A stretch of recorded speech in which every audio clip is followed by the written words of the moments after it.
कह लें या मेरा मशवरा कह लें या इसको आप राय कह लें।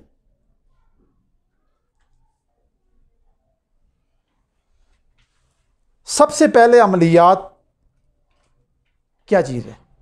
अमलियात बेसिक अमल से है, अमल करने वाला। पुराने ज़माने में इसको राकी कहते थे। हुज़ूर सल्लल्लाहु अलैहि वसल्लम के दौर में क्या था ये? राकी। आजकल अमलियात के नाम से भी ना ज़्यादा डंडोरा पीटा जाता है किसी को। तो हमने अल्हम्दुलिल्लाह, मैंने अपने वो कार्ड पे भी देखा होगा, हमने आमिल लिखते ही नहीं है, सीधा सीधा अपना नाम लिखना। क्या? शेख राकी लिखो। सारे हज़रात जितने भी। लोग पूछेंगे क्या है जी, कहते हैं भाई हम दम करने वाले हैं, रुकिया जानने वाले। तो हुज़ूर सल्लल्लाहु अलैहि वसल्लम के दौर के अंदर दम करने वाले को क्या कहा जाता था? राकी, दम करने वाला, रुकिया, समझ। और बुखारी शरीफ के अंदर पूरा ये बाब है। अब मौलवी साहिबान है ना, पूरा बाप है, बाप है रुकिया, है ना। तो आपने उस चीज़ को, पुरानी चीज़ों को उठाएं, नई चीज़ को उठाएंगे तो आप फंसेंगे। आपने पीछे जाना है।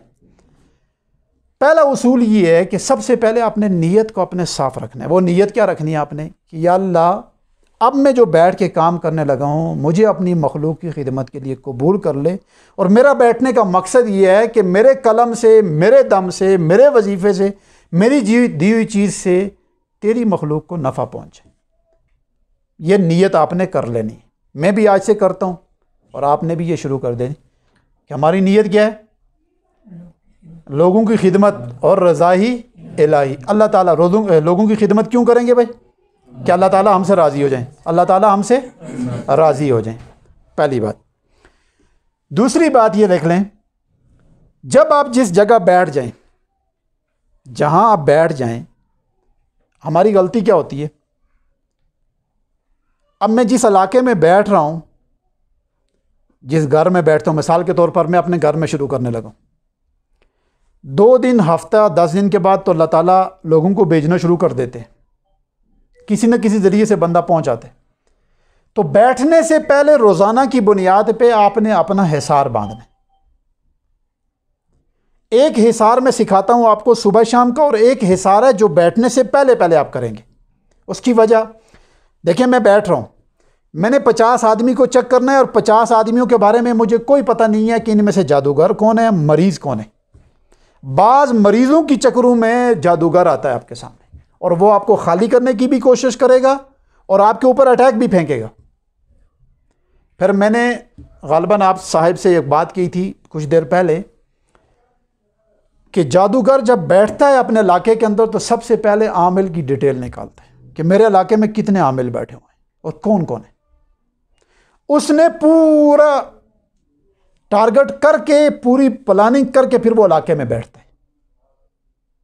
और जो आमिल काम के होते हैं ना, उनके अंदर वो फड्डा डालता है। फड्डा क्या मतलब? उसके घर में फसाद करवा देगा, उसके सिस्टम के अंदर गड़बड़ डाल देगा, उसको किसी मामले में उलझा देगा बगैर उसको किसी बताए या बगैर सामने आए, वो डाल के अब बैठ के काम करना शुरू कर देगा। अब इधर इसके पास रश भी शुरू है, काम भी लग गया इसका। अब ये लोगों को बिगाड़ भी पैदा कर रहा है, लोगों के घर में फसाद भी कर रहा है, और जो ओरिजिनल आदमी है वो खुद फंसा हुआ है। तो ये फंसा बेसिक साहब अपनी गलती से। उसकी वजह कि इन साहब की हिसाब, जो हिसार है डेली का, सुबह और शाम का, और अपनी बैठक का, ये कमज़ोर है। जब आपका हिसार मजबूत होगा तो फिर आपके ऊपर जादूगर और शैतान जितना भी अटैक मारे कामयाब होगा। ये बात बता दूं, ये आप ना कहना कि हमारे ऊपर जादू नहीं हो सकते, जादू होगा, लेकिन फ़ौरन अल्लाह ताला आपको बताएंगे कि इसका ये काम कर तोड़ है। पहला आपने काम क्या करना जी? बैठने के बाद हिसार करना। अब हिसार पे ही शुरू कर लेते हैं।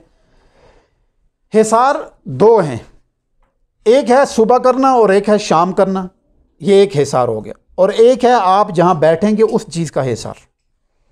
सुबह शाम वाला हिसार लिख लें। फजर की नमाज पढ़ने के बाद आप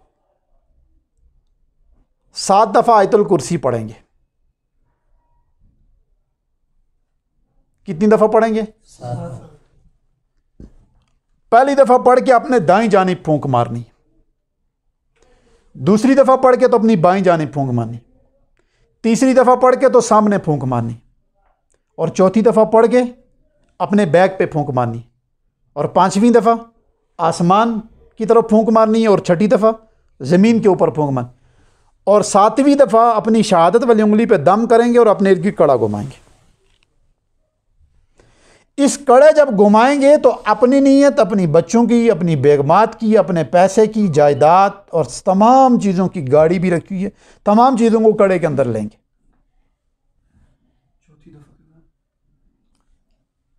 फिर सुन लें, पहली दफ़ा दायां, दूसरी दफ़ा बायां, तीसरी दफ़ा सामने, चौथी दफ़ा बैक पे,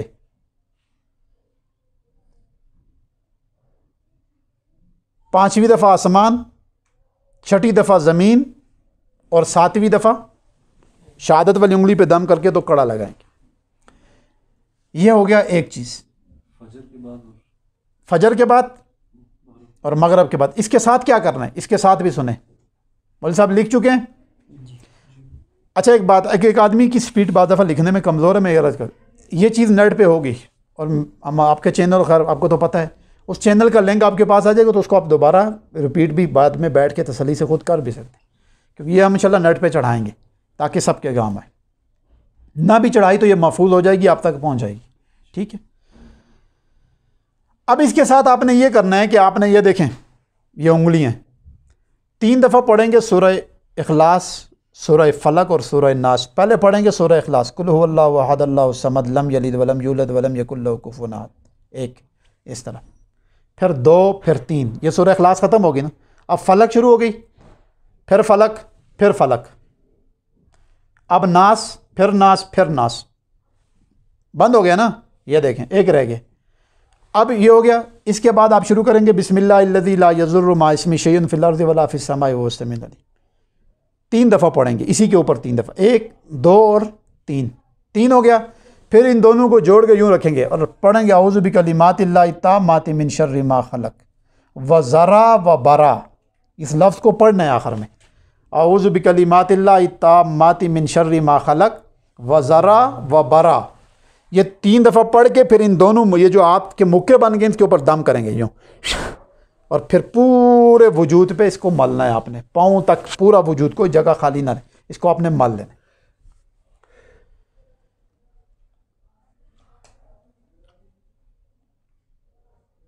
लिख लिए? अब आगे चलें। उधर ही बैठ के या चलते फिरते मंजिल शुरू कर दें। मंजिल को बतौर हिसार और बतौर कड़ा पड़ा करें। जो आमिल चाहे एक मरीज़ देखता है या 1000 मरीज़ देखता है, मंजिल सुबह शाम नहीं पड़ता, ये आमिल ज़रूर फंसेगा, या रुजत में फंसेगा, या जादू में फंसेगा, या जिन इसको किसी न किसी शक्ल में फंसा लेंगे।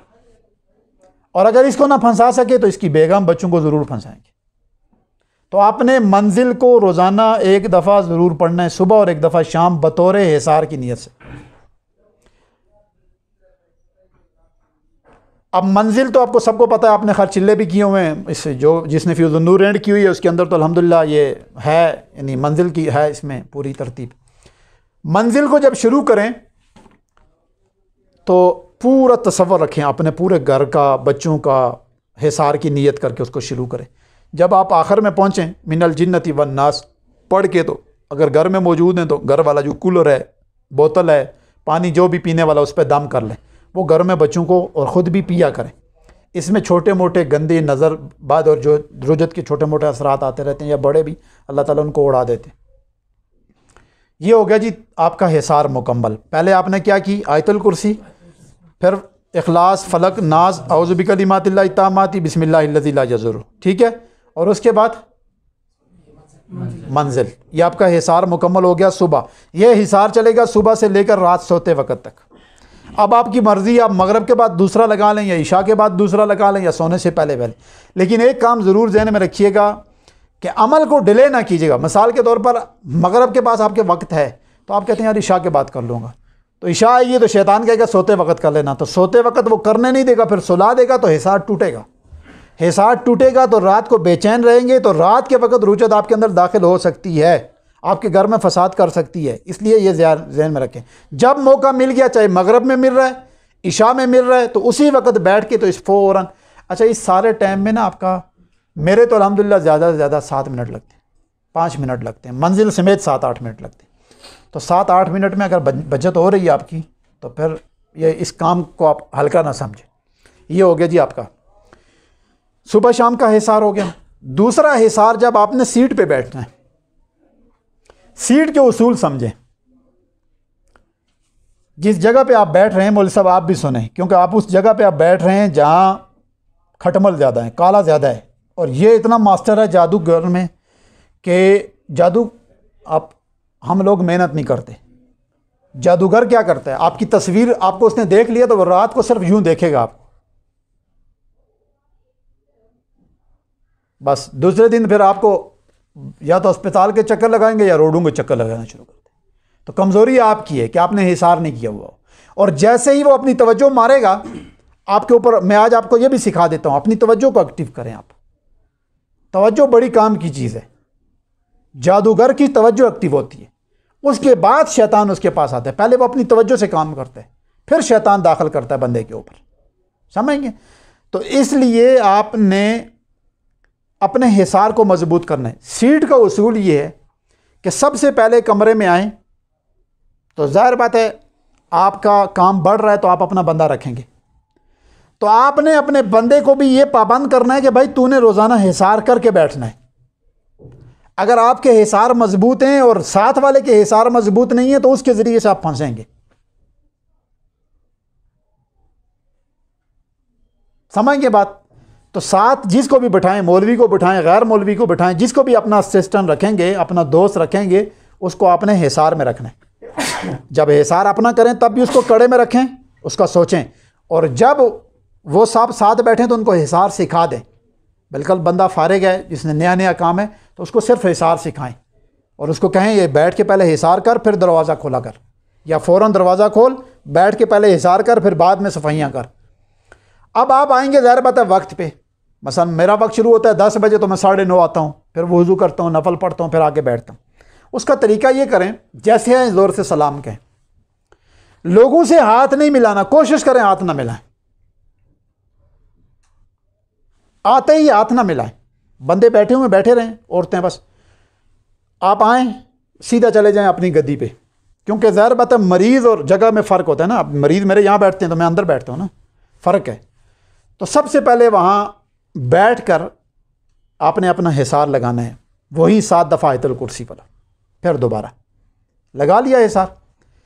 अगर वक्त है तो फिर आप मंजिल पढ़ें, एक दफ़ा पढ़ ली। अब उसके बाद आपने कलम उठानी है, कलम उठा के इसके ऊपर आप पढ़ेंगे काफ हा या आइन साद। ये इससे पहले आपने कभी नहीं सुना होगा। क्या पढ़ना है? हा मीम आइन सीन काफ, नून वल कलमी वमा यस्तुरुन, ये 3 लफ्ज पढ़ने हैं आपने।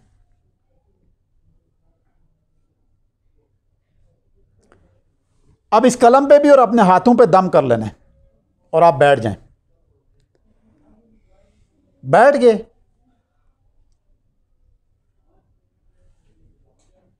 उसके बाद आपने फ़ौरन सिर्फ 1 मिनट आधे मिनट का मुराकबा कर लें अपने मुर्शद का। हमारे मुर्शद कौन है? सैयद नूरजमान नक्शबंदी शाह। मुराकबा ये करना है कि अल्लाह ताला की बारगाह में मैं हाज़िर हूँ, ठीक है, अब मैं मखलूक की खिदमत के लिए बैठ रहा हूँ। अल्लाह ताला अपना फैज़ और अपना कुर्ब और अपना ख़ास अता, ठीक है, इल्म, वो हुज़ूर सल्लल्लाहु अलैहि वसल्लम के कल्ब पे उतार रहे हैं और उनके कल्ब से मेरे मुर्शद के कल्ब और उनके कल्ब से मेरे कल्ब पे आ रहा है। बस इसका तसव्वुर कीजिएगा यूँ। 1 मिनट कर लें, फ़ौरन जैसे ये मुराकबा ख़त्म करें तो उसके बाद फिर कहें जी अब भेजो। अब मरीज़ आ गया आपके सामने, ठीक है, तशख़ीस तो मैं सिखाता हूँ बाद में, लेकिन कुछ उसूल सीख लें। उसूल ये है कि मिसाल के तौर पर आप बाहर से आएँ, यहाँ एक बंदा तड़प रहा है, जिन पड़ा हुआ है इसको, या शोर शराबा कर रहा है, तो आपने फ़ौरन आके इसके साथ चमट नहीं जाना, यह गलती नहीं करनी। आप पहले अपनी गद्दी की तरफ जाएंगे, पहले उसका हिसार बांधेंगे, उसके निज़ाम को पूरा करके फिर इसको अंदर बुलाएंगे। वो जितना शोर कर रहा हो, जितनी गालियां दे रहा हो, जो उधर भी मुतवज्जे नहीं होना आपने। लोग भी कहेंगे मौलवी साहब मर रहा है, बोले सब मर रही है, मरने दो। और ये इंशाल्लाह तहदीस बिन नेमत के तौर पे कहता हूँ, आपके खानका में आने के बाद बंदा बेहोश तो हो सकता है लेकिन जिन उसको मार नहीं सकता इंशाल्लाह। हाँ, लिखी हुई तो वही गलत ही बात है, इतनी ताकत जिन्नात में नहीं रहती। क्यों? जब आप इतना जिक्र कर चुके ना, आपके साथ ऐसा ऐसा अमला काम कर रहा है जो आपकी सोच नहीं। अल्लाह ताला ने ऐसी ऐसी चीज़ें आपके साथ जोड़ दी हैं ना जो आपको सोच नहीं। तो आपने सिर्फ क्या क्या बेयकीनी इंसान को खा जाती है, उसके ईमान को, उसके अमल को, उसके सारी चीज़ों को खोखला कर देती। तो अपने अमल को यकीन रखने। तो आपने, मैंने पहले क्या कहा, ये उसूल है, अंदर आएंगे सलाम कहेंगे, हाथ नहीं मिलाएंगे। अगर यहाँ बंदा तड़प भी रहा है तो उसकी तरफ मुतवज्जो नहीं होना, अंदर जाना है। क्योंकि ये देखें ना, ये मेरे तजर्बात हैं। कहते हैं ना उस्ताद का तजर्बा। मुझे अपने हज़रत ने एक बड़ी दिलचस्प बात कही थी जो फोत हो गए। उन्होंने कहा देखो बेटा, मैंने तुझे सिखाई हैं चंद चीज़ें, लेकिन तजर्बे उन्होंने मुझे ना कोई 20, 25, 30 लिख के दिए। तो मुझे कहते हैं इल्म भी मेरा काम देगा, लेकिन मेरा तजर्बा इससे भी ज़्यादा तुझे काम देगा। अब यहाँ गलती हम क्या, जब हम उलझेंगे ना तो हम होशियार भूल जाएंगे। अगर ओरिजिनल जिन हुआ और जिन भी जादूगर हुआ तो उसने पहला तसर्रुफ आप पे मारना है ना, तो क्या होगा? आप इलाज के काम ही नहीं रहे, काबिल नहीं रहेंगे, आपकी खोपड़ी खुद घूमना शुरू हो जाएगी, बाकी मरीज जो सारे डिस्टर्ब हो जाएंगे। दूसरी बात, ये बंदा ठीक नहीं होगा उस वक्त, और फिर सबके सामने क्या मशहूरी हो जाएगी, मौलवी साहब कुछ नहीं। तो गलती आपकी है। क्यों? आप अंदर आए, आपने पहले सीट को अहमियत ही नहीं दी, आप मरीज के साथ चमट गए। मरीज को साइड, पहले सीट को अहमियत दो। तो सीधा आपने जाना है। क्यों? वो सीट आपकी नहीं है, वो आपने, अल्लाह ने आपको बिठाया है। मुझे मुर्शद ने एक बात कही थी, मैं उस कमरे में बैठता था ना, मैंने कहा हज़रत मैं बाहर जाना चाहता हूँ, पिंडी, इस्लामाबाद, कहीं और निकलना चाहता हूँ। और वल्लाह आपको कसम उठाए कहता हूँ, मेरे पास ज़ाती इतना पैसा था कि मैं मस्जिद बना सकता था। मैंने बड़ी कोशिश की, बग़ैर चंदे के, मुझे अल्लाह ने नहीं बनाने दी। तो मैं हज़रत आगे एक दिन मैंने कहा हज़रत मैं इस जगह से निकलना चाहता हूँ। तो हज़रत ने पता है क्या कहा?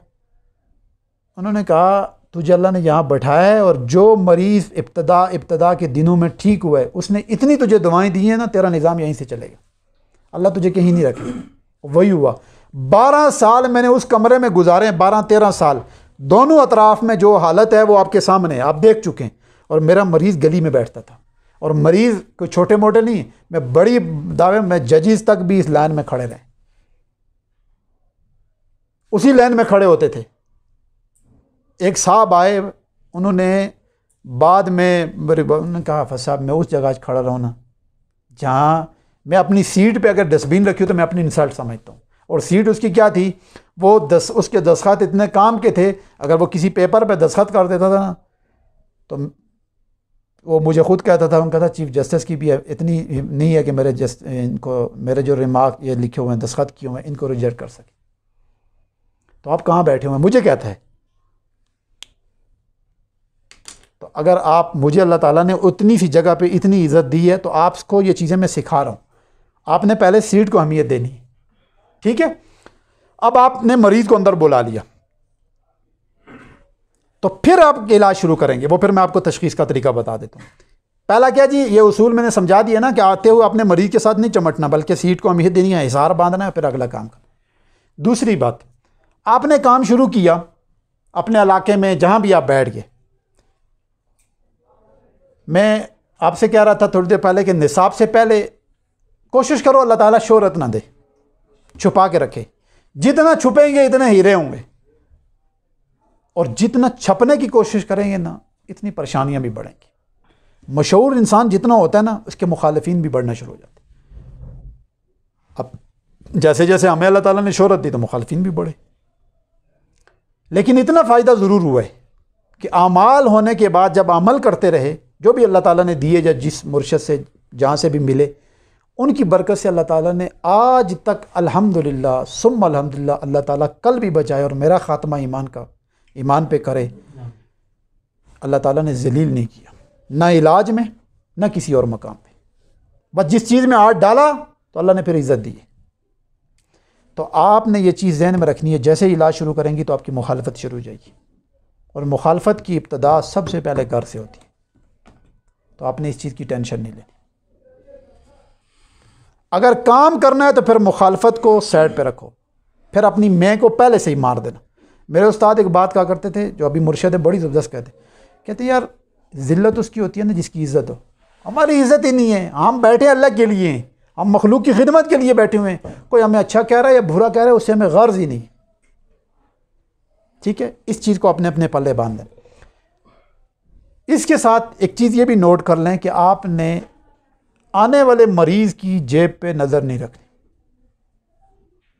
चाहे गरीब है या अमीर है, उसकी जेब के ऊपर नज़र ना हो। नज़र आपके रब पे होनी चाहिए। और ये बात आज आप पल्ले बांध लें, क्योंकि आप प्रैक्टिकल फील्ड में उतरेंगे। आज उतरें, 2 महीने बाद आपने उतरना है, क्योंकि आप उतरने के लिए यहां मेरे पास आए। जिस बंदे के साथ आपकी उम्मीद होगी वहीं से अल्लाह ताला आपको डर लगाएंगे। और आपकी उम्मीद किस पे होनी चाहिए? सिर्फ और सिर्फ रब्बुल आलमीन पे। किस पे होनी चाहिए? अल्लाह ताला पे उम्मीद होनी चाहिए, बस। और आपका रवैया अमीर आदमी से ज़्यादा गरीबों के साथ ज़्यादा अच्छा होना चाहिए। गरीब आदमी को ज़्यादा प्रोटोकॉल आप देंगे, छोटे तबके को ज़्यादा प्रोटोकॉल देना है। और एक बात लिख लें, अपने पेटी भाइयों का ख्याल रखना। मौलवियों को फीस से, हदिये से, नजराने, शुक्राने से बरी कर देना। उसका फ़ायदा क्या होगा? मौलवी का हिस्सा फिर अल्लाह उठा के किसी अमीर की जेब में डालेंगे तो फिर ज़्यादा आना शुरू हो जाएंगे। ये मेरा तजर्बा है। मैं 20 सालों में, मुझे नहीं याद मैंने किसी मौलवी से जान के फ़ीस ली हो। एक होता है छोड़ के चले जाना, मैं फिर भी देता हूँ, मैं कहता हूँ उठाओ उठाओ, नहीं लेता। क्यों? मुझे पता है मौलवी 500 देगा, 1000 देगा। अल्लाह यही 1000 उठा जब किसी अमीर के जेब में डालेगा तो वहाँ से 10,000 आएगा। सौदा वो करना चाहिए ना अल्लाह ताला के साथ जो उसकी शान के मुताबिक हो। देखो ना, अल्लाह ताला से वो सौदा करना चाहिए उनकी शान के मुताबिक हो ना। मैं अपना ना करूँ, क्योंकि मेरी शान ही नहीं है, मेरी हैसियत थोड़ी है। तो मैं हमेशा रब से अपने रिज़्क मांगना है, तो इससे मांगना है, या अल्लाह हमें रिज़्क दे अपनी शान के मुताबिक। तो आपने उसकी जेब, बंदे की जेब पे नज़र नहीं रखनी। ये हो गया पॉइंट। दूसरी बात यह है, मेरा मशवरा यही है, आप अपनी फील्ड में उतरेंगे, तजर्बा हो जाएगा। हदिया और नजराने को उठाएं, इस लफ्ज़ को ख़त्म करें।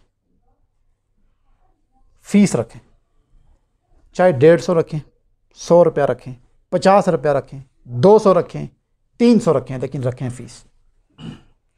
आप में से अक्सर आलिम बैठे, मैं तो नाकिस आदमी हूँ, लेकिन मेरी एक बहस भी हुई थी कि मौलाना साहब से इस मामले में। मैंने कहा जब सहाबा इकराम ने दम डाला था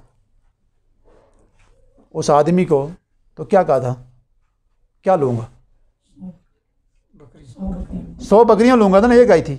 कि नजराना कहा था, शुक्राना तो ये है ही नहीं, तो हम क्यों लेते हैं? फिर नजराना मांग के नहीं लिया जाता, कि हदिया मांग के लिया जाता है। मौलवी साहब हदिया है, टोपी मुझे दे दें। हदिया तो वो होता है जो आपको बंदा खुद शीशी से जो मर्ज़ी दे दे। तो आप फ़ीस मुकर्रर करें, और जब आप फ़ीस मुकर्रर करेंगे तो आपको अपनी अहमियत, अपने जो काम करेंगे, जो चीज़ अल्लाह ताला ने हुनर और गुर दी, उसकी अहमियत समझ आएगी। अब देखें ना, मैं CMH जाता हूँ अपने बच्चे को चेक करवाने, या मैंने अपनी आँख चेक करवानी, तो बाहर असिस्टेंट क्या कहता है? सूफ़ी साहब। तो बहुत अदब से बोला तो कहता है मौलवी साहब। यही होगा ना, 1000 रुपया दो, यही कहेगा। अच्छा मैं 1000 रुपया देता हूँ, मैं अंदर जाता हूँ, वो सिर्फ चेक करता है और नुस्खा लिखता है। यही करता है ना, 2 काम करता है, या चेक करने के बाद नुस्खा लिखता है और बाहर भेज देता है। ये तो गारंटी नहीं देता कि मैं आपको जो नुस्खा लिख के दे रहा हूँ ये उन्हें आपकी उतर जाएगी। ये गारंटी नहीं देता ये नुस्खा लिख के दे रहा हूँ तो आपको ऑपरेशन नहीं कराना पड़ेगा। ऐसे ही करता है ना। और चेक करने के बाद अगर मोती है तो कहता है ऑपरेशन होगा, बाहर असिस्टेंट से मशवरा कर ले। मशवरे में क्या होता है? वो कहते हैं इनकी इतनी फ़ीस होगी, लेंस पड़ेंगे उसकी इतनी होगी। पूरा एक तरीक़ाकार उन्होंने बनाया हुआ है ना। आपने भी तरीका बनाना है। जब आप अपना तरीका बनाएंगे तो आपके सारी चीज़ों में नज़्म आएगा, खूबसूरती आएगी, और फिर इसी खूबसूरती के ऊपर अल्लाह ताला अपना फ़ैसला करेंगे और फिर आपको ऊपर लेके जाएंगे। बंदे को देख लिया करें। मेरे पास रश होती है, मरीज़ अंदर आते हैं, अब मैं देख लेता हूँ कमज़ोर आदमी है तो वो निकाल के रखते हैं, लेकिन क्या भी देता हूँ, भाई मैं फ़ीस लेता हूँ, आपसे नहीं लूँगा, जाओ। उसमें क्या होता है? गरीब मातड़ है, बचा रही है तो वो क्या कहती है, अल्लाह तेरा भला करे, अल्लाह तेरे काम में बरकत डाले, अल्लाह इलाज में जो है ना लोगों को फ़ायदा हो, अल्लाह तेरी नस्ल को परवान चढ़ाए। बस ये दुआएं काफ़ी हैं। और जब कोई औरत या कोई मर्द गरीब, बिलखुसूस गरीब, आपको दुआएं देना शुरू कर देना तो फ़ौरन उसको महसूस ना हो, यूँ जोली उठा लेना और दिल में अमीन अमीन कह देना। मैं आपको कसम उठा के कहता हूँ, मैं जो चल रहा हूँ ना यही दुआएं। हालांकि पैसे लेता हूँ, फ़ीस लेता हूँ, लोग एतराज़ करने वाले बेशक करें। अब मैं देखो यहाँ बैठता हूँ 4-5 घंटे, रात को भी लड़ता हूँ, दिन को भी जिन्नात से लड़ता हूँ, टाइम तो ख़राब हो रहा है ना, तो पेट कहाँ से पलेगा, बच्चे कहाँ से होंगे। फिर तो आप तो माशाल्लाह मौलवी हैं, अल्लाह ताला ने हमें जो सिस्टम दिया हुआ है, जो निज़ाम तालीम दी है वो सब जानते हैं।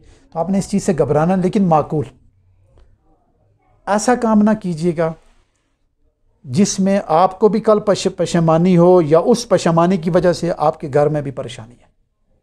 इन चीज़ों से बचिएगा। इलाज में मैंने आपसे पहले कहा कि मुझे शागिर्दी का शौक़ नहीं है कि मैं सबको शागिर्द बनाऊँ, मेरा शौक़ ही नहीं है। मशवरा ज़रूर मुझसे कीजिएगा। मैंने आपसे कहा ना, हमने आप एक टीम बन गई है ना हमारी, हम एक ग्रुप बना लेते हैं, उसमें अपना मसला बंदा शेयर कर दे। किसी कोई ग्रुप में नहीं शेयर करना तो पर्सनल में कर दे। फ़ोन में बाज़ दफ़ा नहीं उठाता, मरीज़ों के नहीं उठाता, तो उसमें आसान काम है, आप व्हाट्सअप कर दे, तो आपको रहनुमाई इंशाल्लाह होती रहेगी। लेकिन एक बात मैं अर्ज़ ज़रूर करूँगा कि इब्तदाई जो चीज़ें मैंने आपको बता दी ना, हिसार वाली, इसको कमज़ोरी न लाइएगा तो आप मार नहीं खाएंगे। मैंने आम देहात में जो कारी साहिबान है ना, जो कारी साहिबान देहात में पढ़ाते हैं, वो बेचारे भी लोगों की बच्चों पे दम करते हैं, वो भी पकड़े जाते हैं, उनकी बेगमात पकड़ी जाती हैं। कई कारी साहिबान ऐसे हैं जो आके अपनी बेगमात का यहाँ इलाज करवाते हैं। तो मैं उनको कहता हूँ, मौलवी साहब मेरे पास ना हो, आप ये काम खुद सीखो, और सीखने के लिए कोई बड़ा मसला नहीं है। आप अल्हम्दुलिल्लाह, ये अल्लाह हमारे हज़रत को अल्लाह ज़िंदगी दे, हमारे सिलसिले को अल्लाह ताला सलामत रखे और चार क़यामत तक उसको जारी सा रखे। ये चीज़ वैसी है जिसने इसको पढ़ लिया, चाहे आलिम है, गैर आलिम है, हाफिज़ है, कारी है, वो खुद आमिल है, वो लोगों का इलाज कर सकते हैं। तो आपने अपने हिसार को मजबूत रखना। अब इसके साथ साथ आ गया जी, जेब पे नज़र नहीं रखनी, आपने अपनी फ़ीस मुकर्रर करनी। दरमियान में आपको ख़ुद पता चल जाएगा, ये चीज़ें बताने की नहीं होती, तजर्बात होते हैं, पता चल जाता है कि ये बंदा गरीब है, ये अमीर है, ये कितने दे सकता है, क्या है, वो उस हिसाब से आप कर सकते हैं। अब आ जाएं जी तशख़ीस के ऊपर। मरीज़ आ गया आपके सामने, आपको कैसे पता चल गया कि इस मरीज़ के ऊपर क्या है। कुछ तशख़ीस हैं जो मैं आपको बता देता हूँ, वो तो बड़ी मशहूर हैं, लेकिन एक चीज़ मैं आपको वो सिखाऊंगा, मैं दावे से कह सकता हूँ, दावे से, कि इससे पहले किसी आमिल ने आपको नहीं दिखाई होगी, और जिसने मुझे दिखाई थी वो आज कब्र में ना बताई। अगर करते होंगे लोग, मैं नहीं ये कहता, लेकिन बताते नहीं हैं।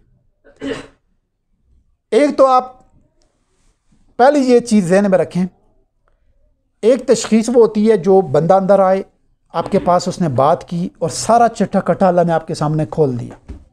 एक तशख़ीस वो है। यह तशख़ीस छुपाने की होती है।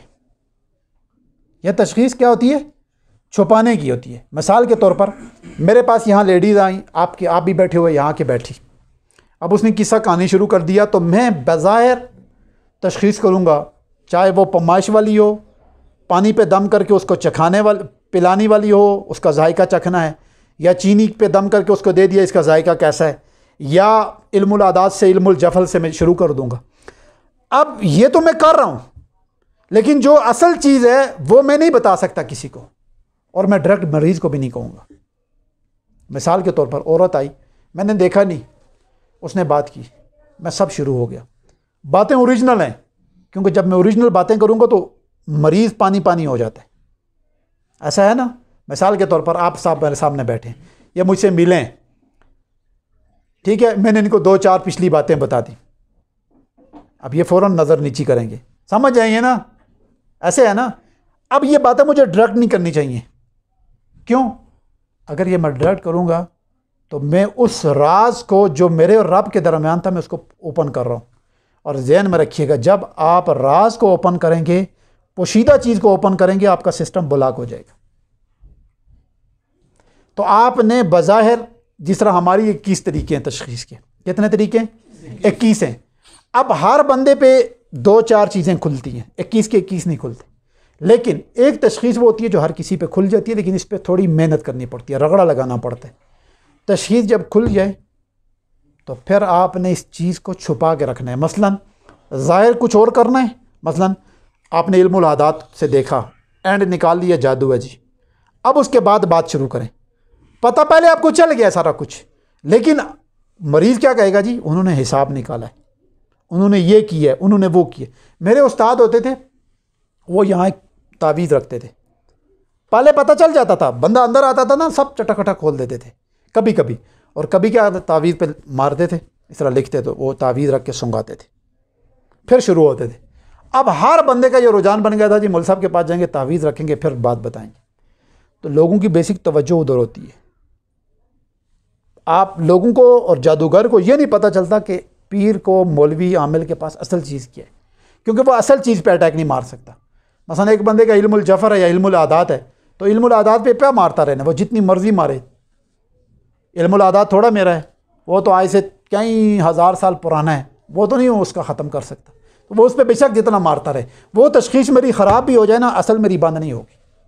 अब जिस तरह अल्लाह का शुक्र है, मरीज़ आते हैं, पता चल जाता है इसको जिन है, इसको नहीं है, इस पे जादू है, इस पे नहीं है, सारी चीज़ें। तो ये कब पता चलता है?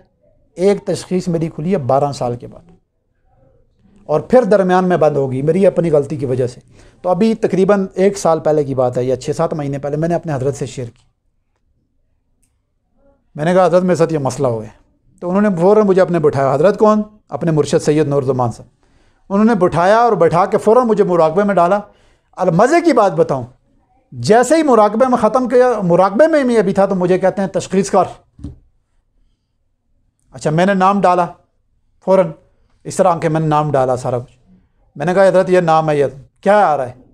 मैंने कहा हज़रत इसको टेंशन है, जादू नहीं। कहते हैं उठ, तेरी तशख़ीस ठीक होगी। क्या यही बात है? अब ये खोला है, बात समझ गए ना मेरी? लेकिन ये है क्या, ये मैं आज आपको नहीं बता सकता। लेकिन हाँ, चीज़ मैं दे दूंगा आपको।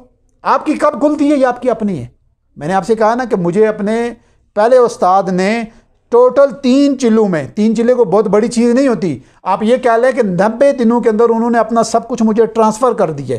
हत्ता कि मैं यहाँ तक कहता हूँ, जो अमला उनके साथ काम करता था वो मुझे अल्लाह ने उनको दे दिया।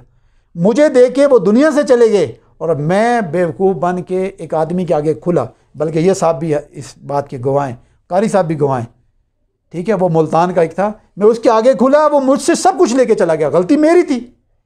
गलती मेरी क्या थी कि मैंने अपने सिस्टम को अहमियत नहीं दी। और ये बात आज आपसे क्या देता हूँ, ये बड़ी निशानी होती है। पहले तो इन चीज़ों को हमें पता नहीं चलता था। आप जितना पढ़ते जाएंगे इतना आपको महसूस होगा मैं खाली हूँ, मैं खाली हूँ, मैं खाली हूँ। तो यही कमाल है। सब कुछ होते हुए बंदा कहे मैं कुछ नहीं हूँ, तो बस यही कमाल है। और जिसके पास कुछ नहीं हो कहे मैं बहुत कुछ हूँ, ये कुछ नहीं। क्योंकि आप चलेंगे अल्लाह के फजल से। ये मैं आज आपको बता दूँ, जब तक अल्लाह ताला आपका अपना हाथ आपके ऊपर नहीं रखेंगे, उस वक्त तक आप चल नहीं सकते। और आपने किसी आदमी से मुतासर नहीं होना सवाए इल्म वाले से। इल्म वाला पता चल जाता है, जब सामने बैठता है तो पता चल जाता है ये आमिल है, इसके पास इल्म है या नहीं है। और जिस दिन आप किसी छोटे बंदे से मुतासर होके उसका कोई अमल करेंगे तो इसकी सारी अहमियत ख़त्म हो जाएगी। ठीक है जी। अब एक तो सबसे पहले तो आसान सा फार्मूला जो आसान तरीन है वो क्या है? आप मरीज़ से कहें जी कि कोई भी मैला कपड़ा, मैला दुपट्टा, मैली कमीज वो ले आए, वो घर से लेके आए, लेके आ गया, आपने उसको बिछाना है। लेकिन यहाँ टेक्निकल हम गलती करते हैं। मैंने देखा कुछ आमिल खुद लगे रहते हैं, किसी ने फूटा रखा हुआ है, कोई इस तरह हाथ रख के यूँ करते रहते हैं। उसमें क्या होता है, अब बंदा क्या देता है जी आप पे जादू है, तो लोग बाहर कहते हैं छोड़ो जी मौलवियाँ नहीं गलाएं, ये मौलवियों की बातें हैं, वो खुद ऐसे ऐसे कर रहा था। आपने करना क्या है, कपड़ा बिछाना है, उसको कहना है मरीज़ जो भी होगा उसको कहो खुद कपड़ा बिछा। कपड़ा बिछाने के बाद जब उसने कपड़ा बिछा लिया, सारा कुछ कर लिया, तो अब मरीज़ को कहें इसकी पामाइश कर। इसकी क्या कर? कपड़े की पामाइश कर। वो कपड़े की पामाइश करेगा हाथों के साथ, यूं इस तरह गिट के साथ, समझ गए? अब पामाइश हो गई तो आपने फ़ौरन पढ़नी है बिस्मिल्लाहिर्रहमानिर्रहीम 21 दफ़ा। आयतुल कुर्सी 3 दफ़ा और सूरह तारिक की आखिरी 3 आयात 1 दफ़ा या 3 दफ़ा।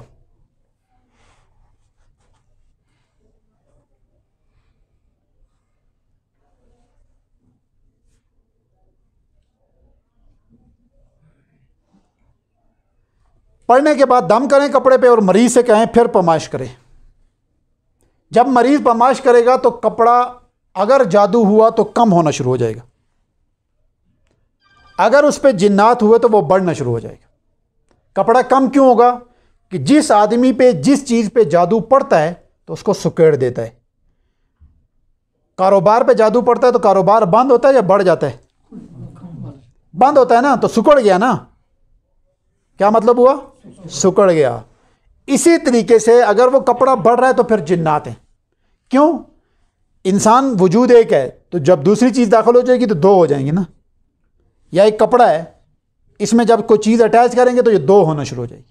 तो बाज़ दफ़ा ऐसा होगा कि कभी कपड़ा कम और कभी बढ़ना शुरू हो जाएगा, और कभी बाज़ दफ़ा ऐसा भी होगा कि बिल्कुल बराबर रहेगा। अगर तो बराबर है तो कुछ नहीं है, मसलन आपने 3 दफ़ा किया तो बराबर है तो कुछ नहीं।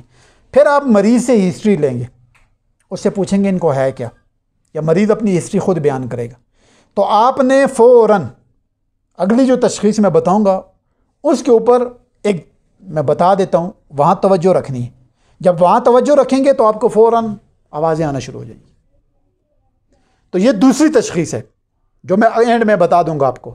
जब आपको आवाज़ें आएंगी तो आपको समझ आनी चाहिए कि अब ये किस किस्म की आवाज़ है।